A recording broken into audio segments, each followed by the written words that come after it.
राधा रानी की महिमा। रमा नाम की एक स्त्री किसी गांव में रहती थी। 5 से 6 बरस उसकी शादी को हो गए थे। कोई संतान नहीं थी। एक बार श्री राधा अष्टमी का उत्सव आया। गांव की औरतें बरसाना जा रही थीं। औरतों ने कहा, तुम भी बरसाना चलो। राधा रानी बड़ी दयालु हैं, तुम्हारी गोद जरूर भरेंगी। वह कभी 7-8 दिन अपने घर से बाहर नहीं रही थी। उसके पति और सास ने भी उसे जाने की आज्ञा दे दी। बस उसने मन में ठान लिया कि राधा रानी मेरी गोद जरूर भरेंगे। जिस दिन उसे जाना था उसी दिन पैर में चोट लग गई। चला भी नहीं जा रहा था। फिर भी वह स्त्रियों के संग यात्रा पर चली। सारे रास्ते ट्रेन में राधा कृष्ण का जाप कीर्तन करते हुए गई और बरसाना पहुंचकर नहा धोकर राधा जी के मंदिर में जाने के लिए तैयार हुए। राधा जी के महल में जब जाते हैं तो ऊपर बहुत से सीढ़ियाँ चढ़नी पड़ती है। जैसे सीढ़ियाँ चढ़ने लगी वह स्त्रियों को बोली, तुम लोग आगे आगे चलो, मैं धीरे धीरे सीढ़ियों से आ रही हूँ। पैर में चोट लगने की वजह से चला भी नहीं जा रहा था। 2-4 सीढ़ियाँ चढ़ने के बाद उसका पैर मुड़ गया और वह नीचे गिरने लगी। तभी एक 7-8 साल की कन्या ने उसका हाथ पकड़ लिया। रमा बोली, बेटी, आज अगर तुम ना होती तो मैं नीचे गिर गई होती। वह कन्या बोली, मैया, ऐसे कैसे गिर जाने देती आपको? रमा ने पूछा, बेटी, तुम्हारा क्या नाम है? वह बोली, लाडो नाम है मेरा, यहीं पास में रहती हूँ। वे दोनों सीढ़ियों पर बैठ गए। लाडो कहने लगी, मैया, मेरे लिए क्या लाई हो? ना कोई जान पहचान और लाडो ऐसे बात कर रही है। रमा ने सोचा। फिर रमा ने कहा, लाडो, मैं कल तुम्हारे लिए लेकर आऊँगी। तुम्हें क्या पसंद है? लाडो बोलती है, मुझे नथनी, गले का हार, कान के कुंडल, चूड़ियाँ, मेहंदी, घाघरा और चोली, यह सब चीज़ें पसंद है। कुछ भी ले आना। इतना कहकर वह बालिका भाग गई। जैसे तैसे रमा भी मंदिर में दर्शन करके लौट आई। आकर सोचने लगी उस बालिका के बारे में और बाजार से उसने गले का हार और चूड़ियाँ उसके लिए लाई। अगले दिन वहीं जहाँ मिले थे वह लाडो उसका इंतजार करते मिली। चूड़ियाँ और गले का हार जैसे उसे दिया, वह बोली, बस इतनी ही सी, और चीज़ें नहीं लाई, और वह मुंह फुला कर बैठ गई।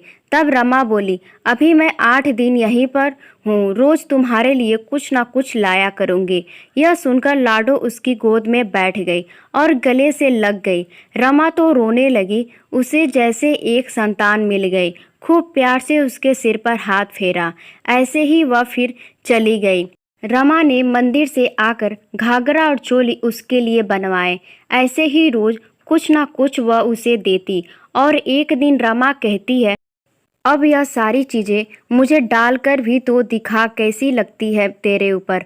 लाडो बोली, कल राधा अष्टमी है, कल पहनूंगी। इस बार लाडो के साथ एक लड़का भी था। उसे देखकर रमा ने कहा, आज पता नहीं मेरे मन में क्या आया, मैंने एक धोती और मुकुट मोर वाला लिया है, क्या मैं इसे दे दूं?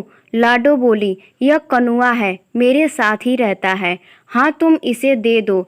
ऐसा कहकर वे दोनों सामान लेकर चले गए।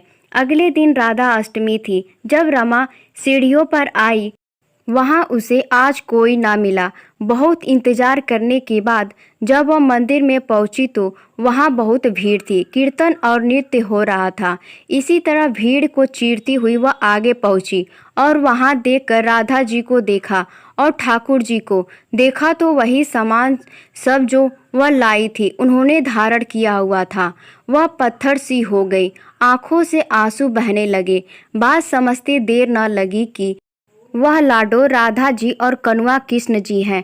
स्वयं जगत के पालनहार उसके पास आते हैं। राधा जी उसकी गोद में बैठती हैं और उसे मात्र सुख प्रदान करती हैं। वह तो जैसे बावरी हो गई। दिन रात लाडो लाडो कहती रहती, पुकारती रहती। वह स्त्रियों से बोली, तुम लोग घर जाओ, मैं नहीं जाऊंगी। उसकी सास और पति भी उसे लेने आए पर वह साथ नहीं गई। अब तो प्रतिदिन वह सीढ़ियों पर बैठे बैठे आंसुओं से सीढ़ियों धोती, पलकों से बुहारती। ऐसे करते करते उसे 30 बरस हो गए। एक दिन एक बालिका उसका हाथ पकड़कर ऊपर अट्टालिका में ले गई। वहां जाकर बोलती है, लो आ गई तेरी लाडो। ऐसा कहकर बाहें फैलाकर रमा को बुलाने लगी और अपने गले लगा लिया।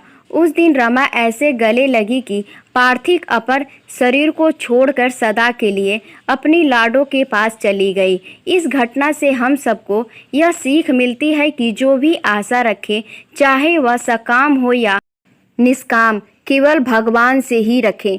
एक न एक दिन अवश्य मिलते हैं। जय जय श्री राधे।